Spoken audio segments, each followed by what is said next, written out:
Ang sagupaan sa gitna ng first prince na si Benjamin at ng second prince na si Camilla. Ang kanilang napaka-OP na mga Nen abilities, and let me tell you guys, kalahati pa lamang ito ng kaya nilang gawin. Ang isang napakatinding mind games, ang napakatinding strategy na ginamit nila Benjamin para ma-outwit at para mautakan itong si Camilla. Pati na rin ang problema nitong si Hanzo way back sa previous chapter na hindi pa rin niya makita kung nasaan talaga itong sila Mariam, ang 13th Prince at ang iba pa niyang mga kasamahan sa bodyguard squad. What is up you guys? It is the Updated Weeb at nagbabalik na naman tayo para sa isang panibagong Hunter x Hunter video.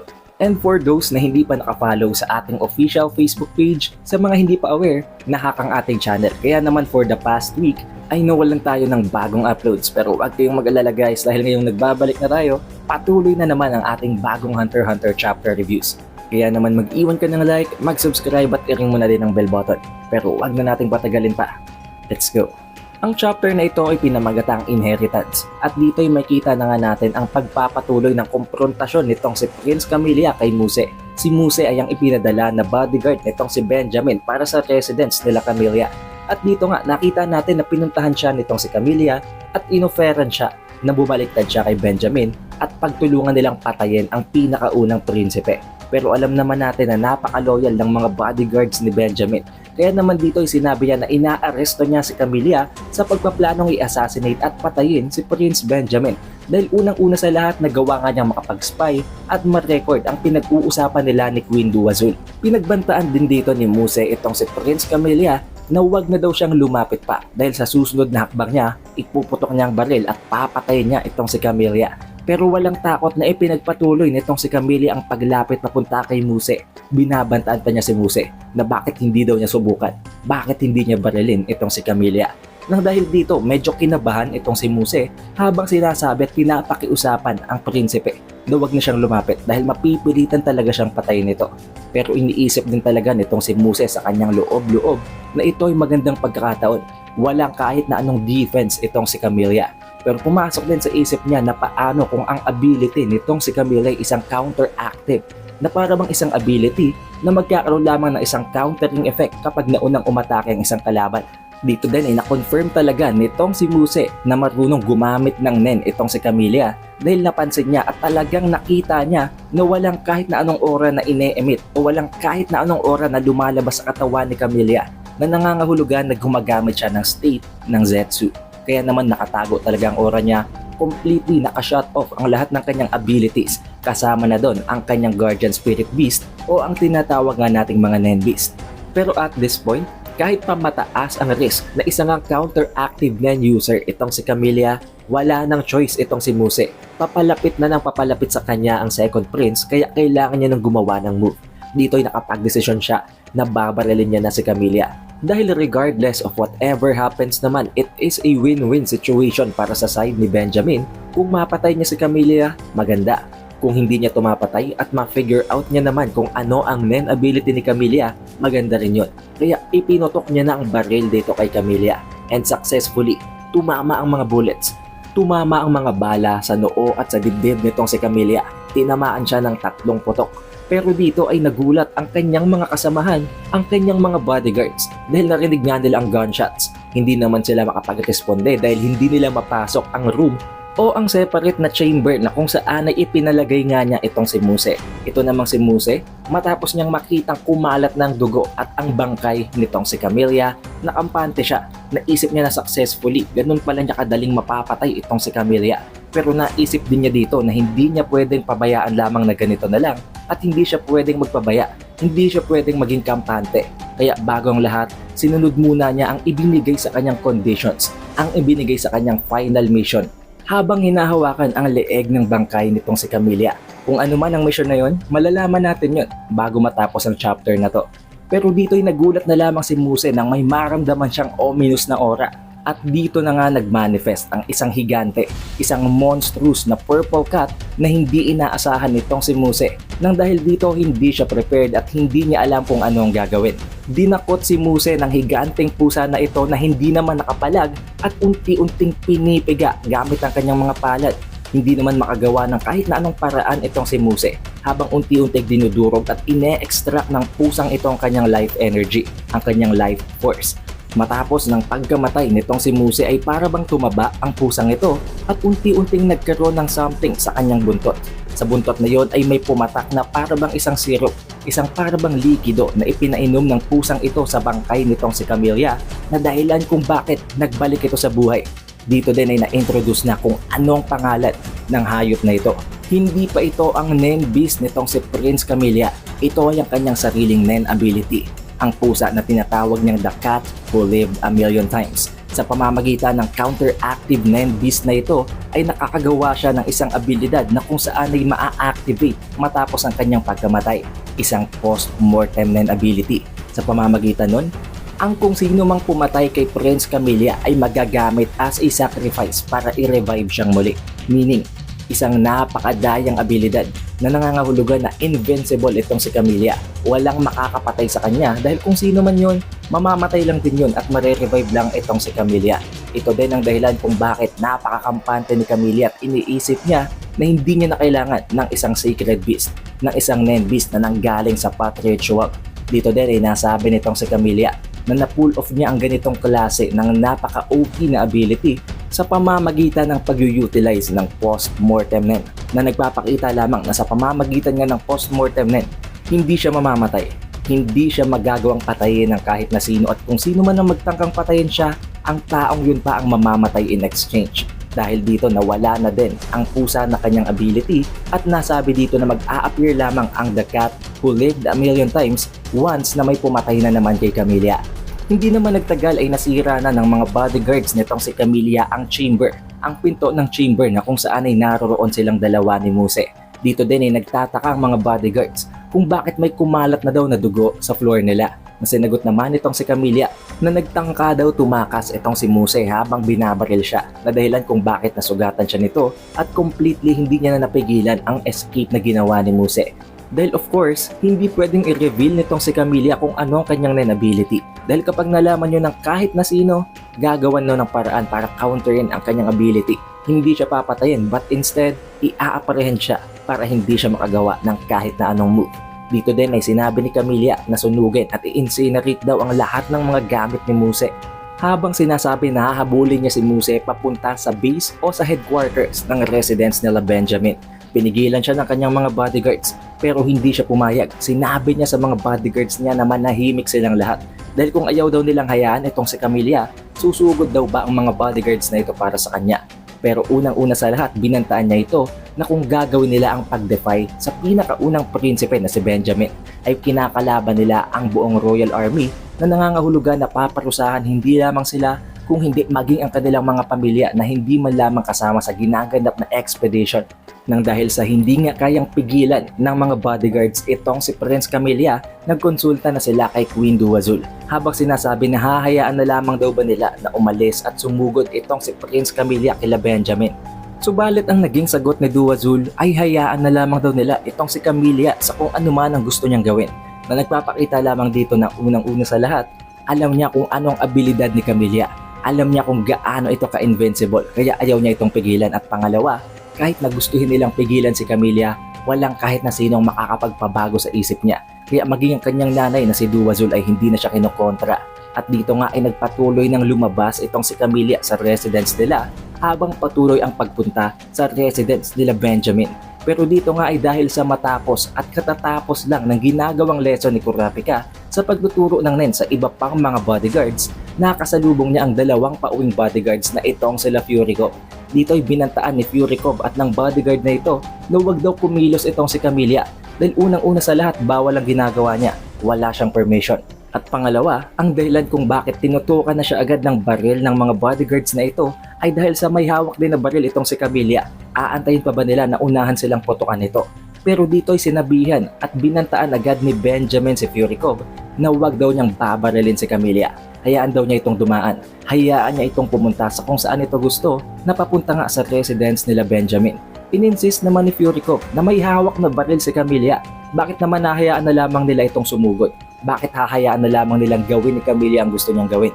Pero sinabi at pinili talaga sa kanya nitong si Benjamin na kahit na anong mangyari, wag na wag niyang tatangkain na putukan at patayin itong si Camilla. Kaya naman nag-agree na lamang itong si Furikov habang sinasabing Roger that. Napakamalas lang ang dalawang ito dahil kahit nahayaan nilang dumaan itong si Camilla, balak pala talaga sila nitong patayin. Binaril ni Camilla ang bodyguard na ito at itong si Fury Cop na agad na ikinamatay ng isa pang bodyguard. Subalit dahil nga sa alam natin na marunong gumamit ng NEN itong si Fury Cop, nagawa niyang pigilan ang kanyang pagkamatay. Nagawa niyang pigilan na tumagos ang bala sa kanyang ulo. Dito din ay na-realize agad nitong si Camilla na marunong gumamit ng NEN itong si Fury Cop dahil walang kahit na anong rason para makasurvive sa ginawa niya. Dahil unang-una sa lahat, tinutukan at talagang sinipat daw nitong si Camilla na patamaan itong si Fury Cop sa gitna ng kanyang dalawang mga mata. Pero makikita naman natin na nakaiwas itong si Fury Cop. Tumama ito sa kanyang noo at nagawa nga niya itong pigilan. Habang sinasabi at iniisip dito ni Fury Cop na napakaswerte niya dahil nagawa niyang makasurvive sa hindi inaasahan na move na yon ni Camilla at pangalawa, magsisimula ng maging enjoyful at na-e-excite na siya sa susunod na mga pwedeng mangyari. Kaya naman hindi nagtagal ay sinamahan nitong si Fury Cop si Prince Camilla papunta sa residence nitong si Prince Benjamin. Dahil alam naman ni Camilla na hindi niya kayang patayin si Fury Cop, nagkasundo na lamang sila na sabay na pumunta. May kita natin dito na nag-aantay si Benjamin para sa pagdating ni Camilla at agad niya ditong sinabi kay Camilla na pangalawang araw pa lamang, hapon pa lamang ng second day. Alam niya at aware daw itong si Benjamin na atat na talaga itong si Camilla ang patayin siya. Pero it's ridiculous na sa sobrang bilis pa lamang ng pangyayari, sa sobrang iksing panahon pa lamang nakaalis pa nga lamang nila ay tinatangka na siya nitong patayin agad. Habang sinasagot naman siya ni Camilla na sinusundan niya lamang ang assassin na ipinadala daw nitong si Benjamin. Pinalalabas dito ni Camilla na itinatago ni Benjamin si Muse kahit ang katotohanan ay ginamit niya na ito as a sacrifice para mag-revive. Kaya naman sinagot siya dito ni Benjamin na wag na daw magpanggap itong si Camilla. Wala daw siyang pakialam at wala siyang plano na makipaglaro dito habang sinasabi na arestuhin na daw ng mga bodyguards itong si Camilla. But knowing Camilla, hindi na siya nag-intay ng kahit na anong move. Pinutukan at tinadtad niya na din ng baril itong si Benjamin. Subalit hindi yung tumalab, hindi yung tumagos sa NEN at sa aura nitong si Benjamin kahit na hindi man lamang niya yung sinasalag na nagpapakita lamang ng kung gaano katindi at kung gaano katight ang defense ng First Prince. Hanggang sa naubos na lamang nitong si Camilla ang bala ng kanyang handgun at hindi man lamang niya naggalusan itong si Benjamin. Nang dahil dito pinrovoke din niya itong si Benjamin tulad ng ginawa niya kay Muse. Sinabihan niya ang mga bodyguards at itong si Benjamin na bakit daw hindi sila gumanti. Bakit hindi nila subukang barilin din itong si Camilla. Pero bago pa makagawa ng kahit na anong moves ang ilan pang mga unimportant na bodyguards nitong si Benjamin, nauna na silang pigilan nitong si Fury Cop. Habang sinasabi na siya ng bahalang gumawa ng paraan at hindi na kailangan ng tulong nila, nagulat na lamang itong si Camilla nang simula siyang posasan nitong si Fury Cop at hindi talaga siyang balak patayin ito. Dito na nagsimulang pawisan ang Second Prince. Habang iniisip na hindi pala magiging successful ang binabalak niyang assassination. Walang kahit na sino ang may balak na patayin siya, therefore hindi niya magagamit ang kanyang NEN ability. Dito din ay pinagtatawanan at para bang iniinsulto pa nga siya ni Fury Cop na wag daw siyang masyadong malikot. Wag daw siyang gumawa ng eskandalo dahil baka mapilitan daw itong si Fury Cop na gumamit ng force. Pero dito, hindi niya natinag itong si Prince Camilla. Lumingon sa kanya itong si Camilla habang sinasabing papatayin siya nito. Matapos niyang i-defy ang Second Prince, papatayin daw ni Camilla ang kanyang buong pamilya, ang kanyang entire clan. Sinabi din niya na ang lahat ng yon ay ito-torture niya hanggang sa hindi na nito gustuhin pang mabuhay. Pero sinagot siya ni Fury Cop na wala siyang kahit na anong pamilya. Ang natatanging pamilya niya ay si Prince Benjamin lamang. Matapos ang insidenteng yon, ang failure na ginawa nitong si Camilla sa pagpatay kay Prince Benjamin, ikinulong siya ngayon nitong sila Benjamin sa loob ng isang parabang cell sa loob ng residence nila. Dito pa nga ay pinagtatawanan siya ni Fury Cop at ni Balsamilco na isa na daw kriminal itong si Prince Camilla. Idinagdag pa nila na para daw bang isang alitap-tap itong si Camilla na kusang lumapit sa apoy. Pero nang dahil na nga sa hindi pa nila alam kung ano ang NEN ability ng NEN Beast nitong si Camilla, naisip nitong si Fury Cop na baka kailanganin nilang maghanap ng isa pang NEN user na magbabantay dito.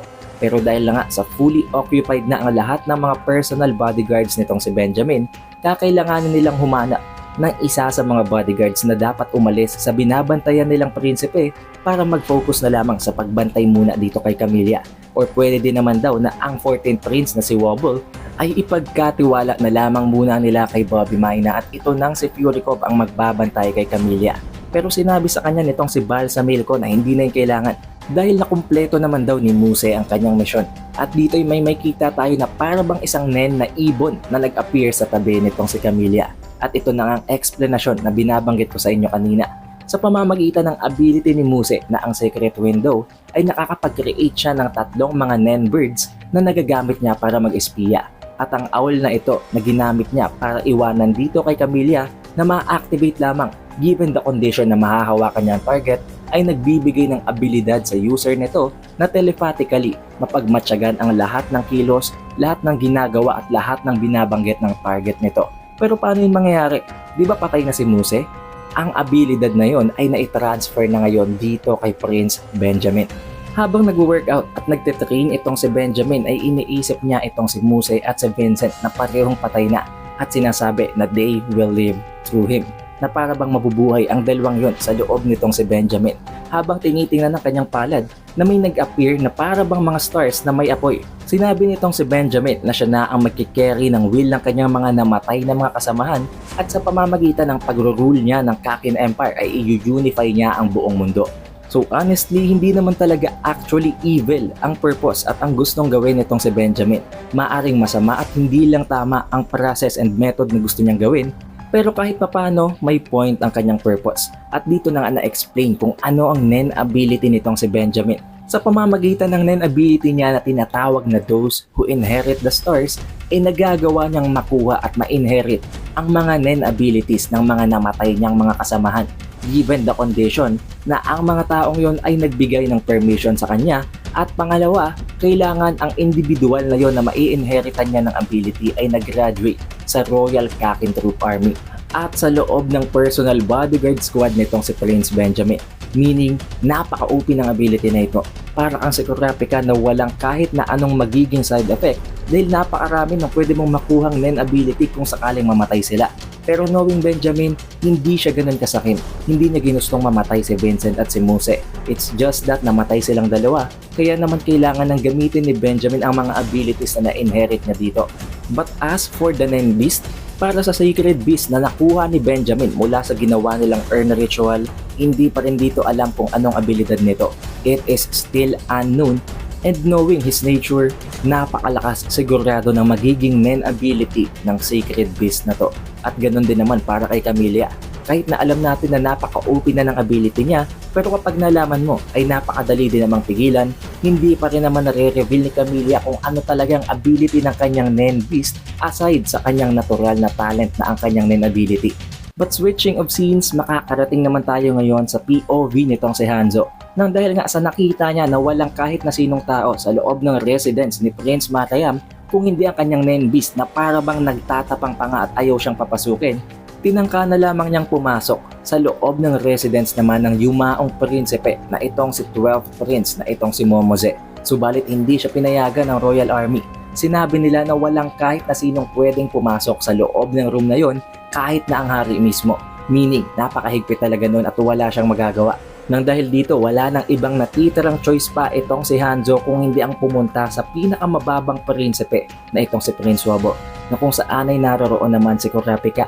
Dahil unang-una sa lahat, hindi niya pwedeng lapitan ng iba pang mga prinsipe nang dahil lang sa rules and regulation na ang mga lower ranking na mga bodyguards ay hindi pwedeng mag-initiate ng call sa mga higher ranking na mga bodyguards. Lalong-lalo pat isa nga siyang outsourced na bodyguard na nanggaling sa isang external organization.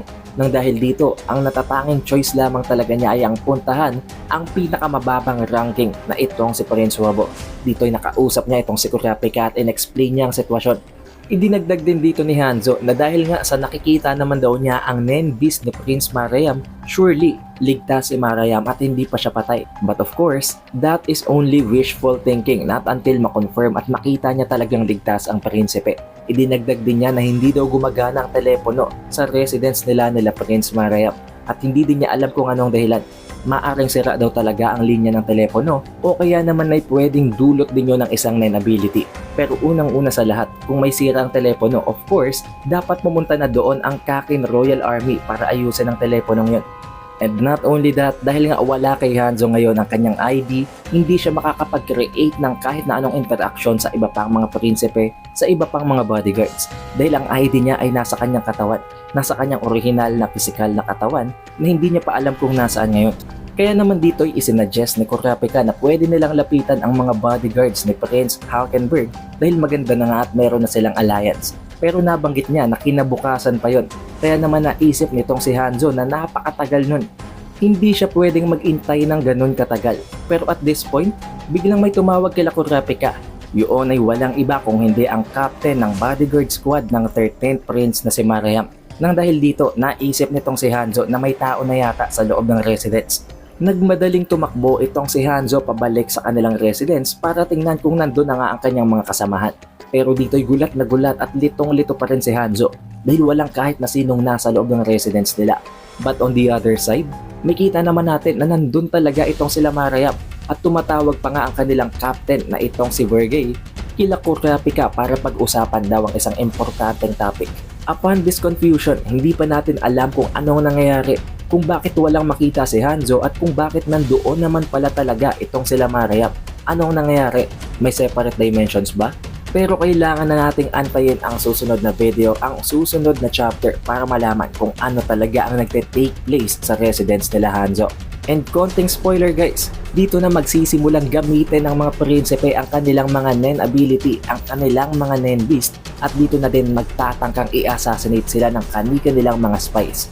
Para ma-notify kayo pag-release ng susunod na video na yon at para palagi kayong updated sa kahit na anong announcement and the release ng Hunter x Hunter, mag-iwan ka na ng like, mag-subscribe at i-ring mo na din ang bell button para automatic lalabas na lamang sa notification bar mo kapag may bago tayong video. Also, don't forget na i-follow din ang ating official Facebook page at ang ating official TikTok account para palagi kang updated sa kahit na anong announcement tungkol sa channel. Bago natin tapusin ang video, shoutout nga pala sa napakatinding mga supporters na ito na nag-aantay kahit na habang nire-recover pa natin ang channel. Napaka-solid nyo guys. Kayo ang dahilan kung bakit nagpapatuloy pa rin tayo sa pag-upload. It is The Updated Weeb and I will see you guys on the next one.